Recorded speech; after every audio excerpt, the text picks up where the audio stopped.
Good afternoon everyone. इसके पहले जो है हमने शीत युद्ध पढ़ा था। आज जो है हम शीत युद्ध के कारण पढ़ेंगे। सभी ने तो बुक सभी के पास बुक अवेलेबल है मेरे ख्याल से, क्योंकि सभी से बात हो चुकी थी मेरी कि सबने बुक खरीद भी लिया है। आज जो है हम शीत युद्ध के कारण पढ़ेंगे। तो सबसे पहला पॉइंट आता है ऐतिहासिक कारण। ठीक है, बुक रीडिंग के साथ साथ ही मैं एक्सप्लेन करते चलूंगा जैसे क्लास में करता हूँ। ऐतिहासिक कारण। पश्चिमी देश सन 1917 में सोवियत संघ की बोल्शेविक क्रांति को संदेह की दृष्टि से देखते थे। सन 1917 के पश्चात से ही पश्चिमी देश सोवियत संघ को समाप्त करना चाहते थे। उनका मानना था कि साम्यवाद एक विश्वव्यापी आंदोलन था जिसका अंतिम लक्ष्य पूंजीवाद को समाप्त करना था तथा साम्यवाद का प्रसार करना था। ब्रिटेन के सोवियत संघ को सन 1924 में तथा अमेरिका ने सन 1933 में मान्यता दी थी। पश्चिमी राष्ट्र ने हिटलर को सोवियत संघ पर आक्रमण करने के लिए प्रेरित किया। परिणामतः सोवियत संघ एवं संयुक्त राज्य अमेरिका के मध्य अविश्वास बढ़ता गया। अगर आपने 10th में पढ़ा होगा तो याद होगा प्रथम विश्व युद्ध के बाद की स्थिति। स्टालिन के बाद जो है रूस ने जो है जर्मनी से सन 1917 में जो है विश्व युद्ध के दौरान संधि करके शांति समझौता करके अलग हो गया था। और वहां पर जो है क्या बोलते हैं सोवियत की स्थापना हुई थी। सोवियत ने जो है धीरे धीरे क्या किया था कि पूरे रूस पर अपना अधिकार कर लिया था। वहाँ के शासक जार को जो है 1917 में ही उनको गद्दी छोड़नी पड़ी थी। बोल्शेविक पार्टी के नेता जो है उस समय लेनिन थे। लेनिन की मृत्यु के बाद जो है स्टालिन जो है उन्होंने गद्दी संभाली थी। और रोटी जमीन की बात हुई थी कि सभी के लिए रोजगार अवसर उपलब्ध कराना और जितने भी किसान हैं उन किसानों को उनकी जमीन वापस दिलवाना। तो जो बोल्शेविक पार्टी थी लेनिन की, उन्होंने क्या है जो साम्यवादी प्रसार किया था, अर्थात उद्योगों को जो है सोवियत ने अपने अधिकार में ले लिया था। तो अमेरिका और अन्य देशों को लग रहा था कि जो साम्यवादी क्रांति वहां पर हो रही है उससे क्या हो जाएगा कि उससे बाकी देशों को भी खतरा है। ठीक है, उनका मानना था कि साम्यवाद एक विश्वव्यापी आंदोलन था जिसका अंतिम लक्ष्य पूंजीवाद को समाप्त करना था और साम्यवाद का प्रसार करना था। तो उनके मन में डर था कि इसकी वजह से क्या होगा कि जो अमेरिका और ब्रिटेन जैसे देश है वहां पर जो है पूंजीवादी सरकार है। तो वहां पर जो पूंजीवादी व्यवस्था है वो धीरे धीरे क्या हो जाएगी, समाप्त हो जाएगी। तो शीत युद्ध का एक ऐतिहासिक कारण ये भी था कि अमेरिका जो है रूस के बढ़ते हुए साम्यवाद के प्रसार को रोकना चाह रहा था। दूसरा, द्वितीय मोर्चे का प्रश्न। विश्व युद्ध के दौरान जब हिटलर सोवियत संघ में व्यापक क्षति पहुंचा रहा था तो स्टालिन ने अमेरिका राष्ट्रपति रूजवेल्ट तथा ब्रिटिश प्रधानमंत्री चर्चिल को जर्मनी के विरुद्ध मोर्चा खोलने का आग्रह किया ताकि हिटलर की शक्ति क्षीण हो तथा ध्यान बटे।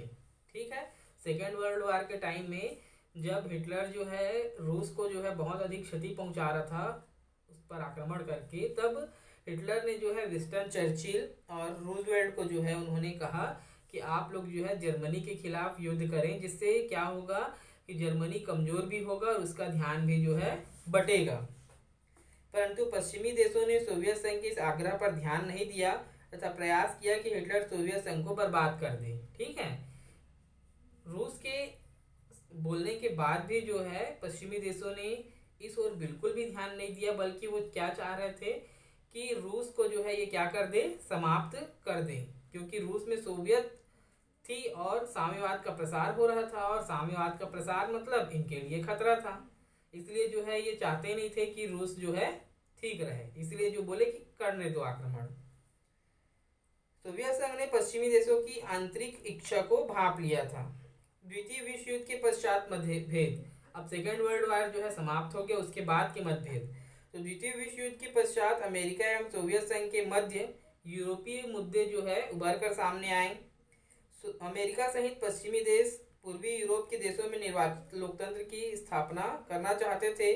सोवियत संघ पूर्वी यूरोप की स्थापित सरकारों को ही लोकतांत्रिक मानता था। ठीक है, द्वितीय विश्व युद्ध के बाद जो है इनके मतभेद सामने आने लग गए कि जो यूरोपीय देश थे उसमें जो पहले की सरकार थी उसके स्थान पर अमेरिका और बाकी देश चाह रहे थे कि नव लोकतांत्रिक सरकार की स्थापना हो, जबकि रूस चाह रहा था कि जो देश में पहले से सरकार स्थापित है वही सरकार जो है बनी रहे। सोवियत संघ भविष्य में जर्मनी से सुरक्षा के लिए पश्चिमी देशों को प्रभाव में लाना चाहता था, जबकि अमेरिका सहित पश्चिम यूरोप के राज्य सोवियत संघ को मजबूत देखना नहीं चाहते थे।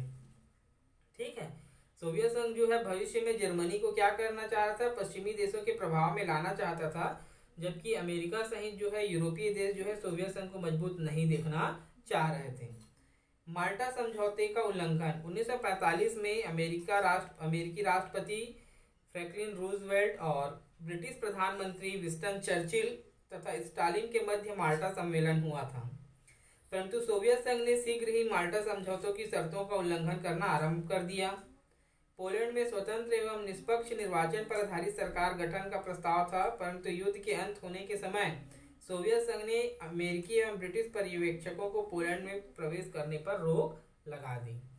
ठीक है, अमेरिकी राष्ट्रपति रूजवेल्ट, ब्रिटिश प्रधानमंत्री जो है चर्चिल जी और स्टालिन के मध्य जो है माल्टा सम्मेलन हुआ था, लेकिन सम्मेलन के बाद से ही सोवियत संघ ने जो है उन सम्मेलन के शर्तों का उल्लंघन करना प्रारंभ कर दिया था। साथ ही साथ पोलैंड में जो है नवनिर्वाचित लोकतांत्रिक सरकार की स्थापना होनी थी, परंतु द्वितीय विश्व युद्ध के समाप्ति के बाद जो अमेरिकी पर्यवेक्षक और ब्रिटिश पर्यवेक्षक आ रहे थे वहाँ पे लोकतांत्रिक चुनाव कराने के लिए उस चुनावी पर्यवेक्षकों को जो है रूस ने पोलैंड में प्रवेश करने पर रोक दिया। सोवियत संघ ने हंगरी, बुल्गारिया, रोमानिया एवं चेकोस्लोवाकिया में युद्ध विराम तथा माल्टा समझौता तथा पोट्सडाम संधि का उल्लंघन किया। माल्टा समझौते के विरुद्ध सोवियत संघ के रुख से अमेरिका एवं सोवियत संघ में मतभेद बढ़े। पांचवा है शक्ति संघर्ष। द्वितीय विश्व युद्ध के पश्चात दो महाशक्तियों के गुटों में विभाजित हो गया, साम्यवादी गुट एवं पूंजीवादी गुट। ठीक है, एक तरफ अमेरिका, एक तरफ सोवियत संघ। सोवियत संघ के अंतर्गत जो है सोवियत संघ साम्यवादी और अमेरिका पूंजीवादी। इन दोनों गुटों में विश्व पर प्रभाव जमाने के लिए विश्वव्यापी प्रतिस्पर्धा आरंभ हुई। दोनों महाशक्तियों के प्रभुत्व का संघर्ष प्रारंभ हो गया। अमेरिका की अगुवाई में पश्चिमी देशों ने नाटो, सेंटो, सीटो सैनिक संगठनों का निर्माण किया, जबकि इसकी प्रतिक्रिया स्वरूप सोवियत संघ के नेतृत्व में वार्सा पैक्ट तथा कॉमिकॉन का गठन किया गया। दोनों के बीच में जो है प्रतिस्पर्धा तेज हो गई थी। सीटो, सेंटो, नाटो का उपयोग जो है सैनिक गठबंधन था जो अमेरिका ने किया, उसको देखते हुए रूस ने भी जो है वार्सा पैक्ट और कॉमिकॉन गठन किया। अपने अपने प्रभाव फैलाने के लिए दोनों महाशक्तियों ने विश्व के विभिन्न देशों से सैनिक गठबंधन, सैन्य हथियारों की सप्लाई, सैनिक आधार प्रदान करना प्रारंभ कर दिया। परिणामतः दोनों शक्तियों के बीच टकराव एवं तनाव की स्थिति बढ़ी, क्योंकि दोनों अपने आप को श्रेष्ठ मानते थे और जब दो लोगों के बीच प्रतिस्पर्धा प्रारंभ होती है तो उसका प्रभाव जो है सभी लोगों को मिलता है। और इन दोनों महाशक्तियों के बीच जो प्रतिस्पर्धा होना प्रारंभ हुआ था उसका प्रभाव जो है पूरे विश्व को देखना था, जो हमें शीत युद्ध के रूप में दिखाई देता है। Marshall plan. सन 1947 में अमेरिका ने यूरोप के युद्ध पीड़ितों की सामाजिक एवं आर्थिक सहायता के लिए मार्शल प्लान प्रारंभ किया।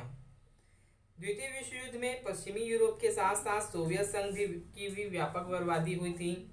ये तो पता ही है कि सबसे ज्यादा अगर मैं कहूँ तो पोलैंड को ही, और पोलैंड के साथ जो है रूस को जो है सर्वाधिक जो है क्षति जो है सेकेंड वर्ल्ड वार में उठानी पड़ी थी। अतः सोवियत संघ को भी व्यापक स्तर पर सहायता की आवश्यकता थी। मार्शल प्लान के अंतर्गत सहायता प्रदान करने में पक्षपात किया गया। जिन देशों को द्वितीय विश्व युद्ध में जो है बहुत ज्यादा क्षति हुई थी उनको मार्शल प्लान के तहत जो है सहयोग देने का जो है प्लान तैयार किया गया था, ताकि इनके देश में जो भी क्षति हुई है उन क्षतियों को जो है फिर से जो है पुनरुद्धार किया जा सके या इनका जो है क्या कहा जाए विकास किया जा सके। लेकिन मार्शल प्लान में जो है रूस के साथ क्या किया गया या सोवियत संघ के साथ क्या किया गया, पक्षपात किया गया, जिसके परिणाम स्वरूप रूस और अमेरिका के बीच जो कटुता है वो और भी बढ़ गई। ठीक है, ये बहुत सारे कारण हैं। इनके अलावा बर्लिन की नाकाबंदी, सोवियत संघ द्वारा बाल्कन समझौते का अतिक्रमण, यूनान में सोवियत संघ का हस्तक्षेप, ईरान से सोवियत संघ सेना का न हटना, अणु बम का आविष्कार एवं सोवियत संघ को इस रहस्य से बेखबर रखना, ओटो का प्रयोग आदि मुद्दों पर सोवियत संघ एवं संयुक्त राज्य के अमेरिका के मध्य टकराव उत्पन्न हुए। तो शीत युद्ध के जो बहुत सारे कारण हैं, सीधा सा कारण है कि शीत युद्ध में जो है दोनों के बीच का जो मतभेद था वो था पूंजीवादी व्यवस्था और साम्यवादी व्यवस्था। अमेरिका जो है पूंजीवादी व्यवस्था पर विश्वास करता था और रूस जो है साम्यवादी व्यवस्था पर। द्वितीय विश्व युद्ध के बाद जितने भी देश आजाद हो रहे थे, जो उपनिवेश देश थे, उनको ये सहायता देकर जो है अपनी ओर मिला रहे थे। हमने जो है शीत युद्ध में पढ़ा था कि सामने वाले की शक्ति को कम करना और अपनी शक्ति को बढ़ाना।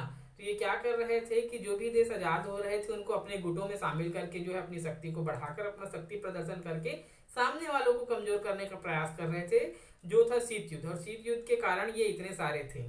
ठीक है बच्चों, कोई भी डाउट होगा तो जरूर पूछेंगे। Thank you.